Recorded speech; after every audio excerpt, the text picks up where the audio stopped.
Well, each week, a group of insiders joins me to offer perspective on some of the week's top stories. This week, sounding off on the strike at General Motors by UAW workers, its potential impact in Indiana, the latest harvest outlook for Indiana farmers, and a jobs announcement in Indianapolis as well. Joining me this week, pleased to be joined by Vice President Gregory and Appel Insurance, Steve Appel. Also, the Executive Director of Stand for Children, Justin Ohlmiller, and the President of Beck Communications Group, Laura Beck. And welcome one and all to the Insiders for another edition. Justin, as we look at, I saw the news and there was anticipation that the strike was going to happen at General Motors, but it's, pardon the pun, struck me that I'd covered so many strike stories in the past. It had been seemingly forever since we've seen a job action like this. Did it surprise you at all?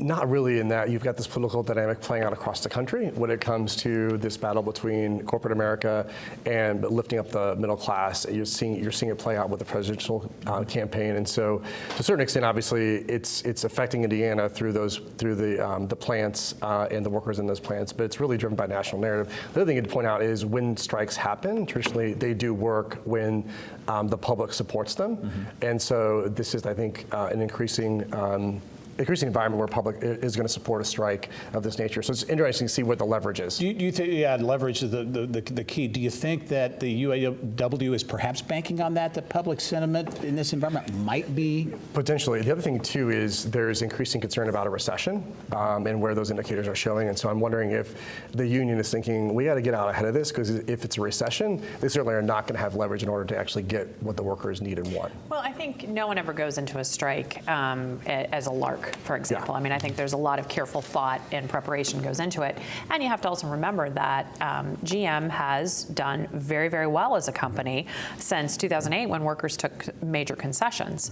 They have been a part of this rebirth, and there really is nothing wrong with wanting to have better pay, better health care benefits, and a lot more stability in their employment.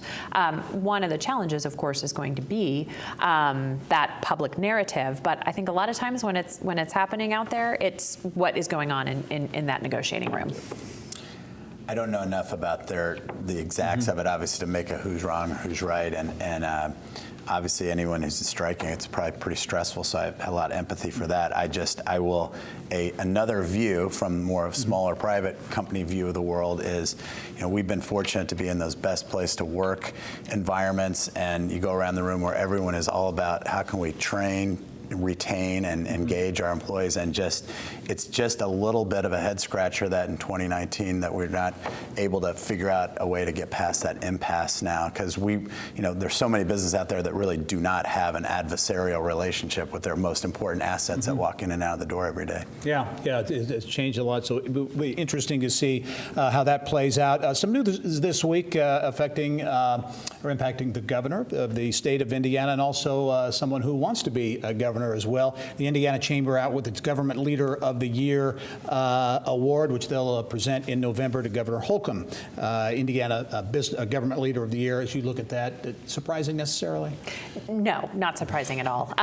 Justin's laughing, but no, it's not surprising. I think that the governor is aligned with their values and where they are. So not surprising. I think it would have been bigger news had he not gotten that award, especially leading into an election year. Yeah. Also interesting. The CEO at Supply Kick announced his intention to run for the Democratic gubernatorial nomination. Josh Owens, tech entrepreneur, CEO throwing his hat in the ring. Yeah, it's great to see. It's good to see new faces, new voices out there.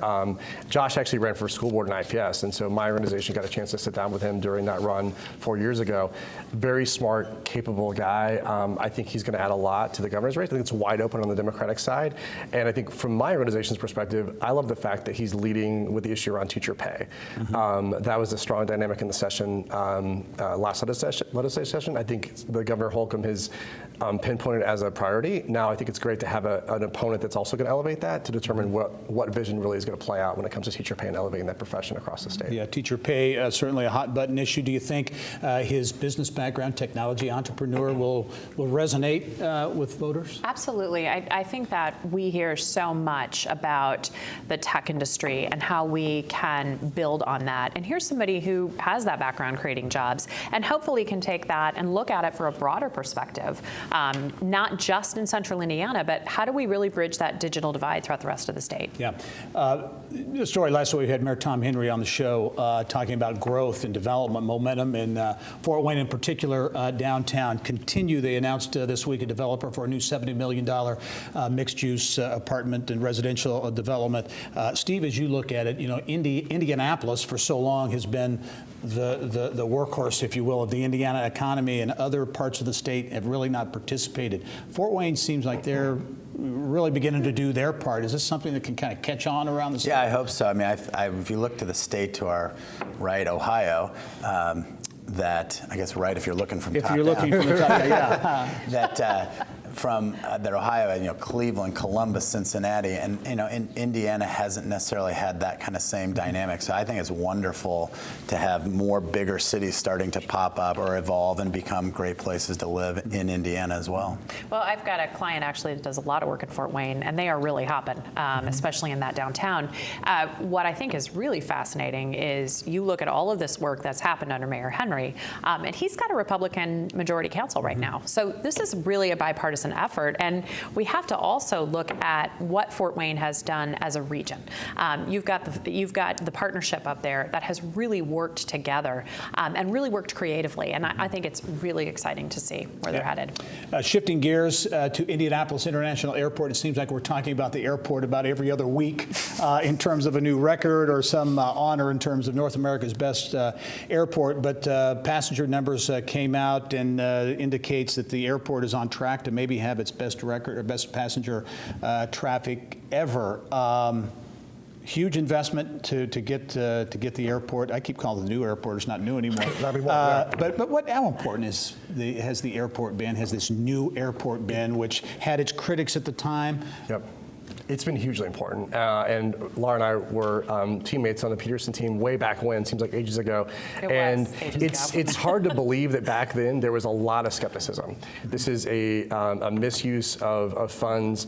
The airport's not going to be that important to the economy, and I think, quite frankly, the vision and plan put forward by Mayor Peterson and continued under Mayor Ballard has proven to be everything that vision laid out, and I think even more, frankly. I think that it's been a better scenario than what we even imagined all those years ago.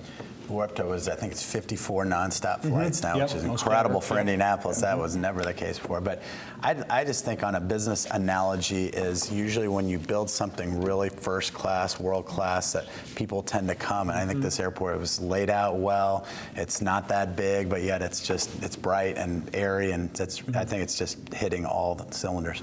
Well, and I also was thinking about it too when we were observing the anniversary of 9/11. This was the first airport built after 9/11, and after 9/11, there was a lot of questions as to why we would be building a new airport, because air traffic would be dead, and here we are. So it's very exciting to see it, and I think we're going to continue to see it grow as we move forward.